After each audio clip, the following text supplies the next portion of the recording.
ঘুমাচ্ছে, এরকম ঘুমাচ্ছে।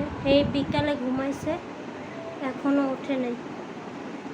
আর আমি বাজার থেকে সবজি আনলাম। দেখেন বন্ধুরা, এই যে কি কিনছে, যে আমের আচার বানাবো, যে আম,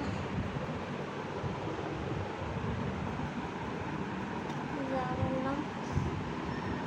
তারপর আপনার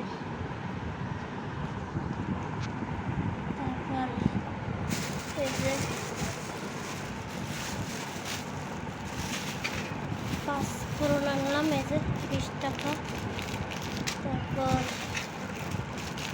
এই যে ভুট্টা, আমার মেয়ে ভুট্টা ভাজা খায়।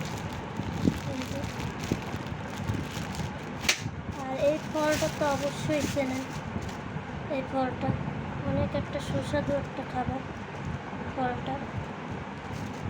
আর আনলাম মিষ্টি কুমড়া।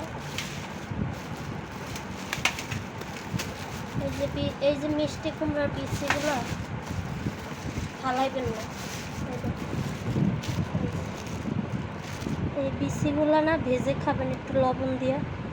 এই বিচিটা অনেক উপকার, মানে এই বিচি কখনো ফালাবেন না, সবাই খাবেন, মানে অনেক খুবই মজার একটা খাবার।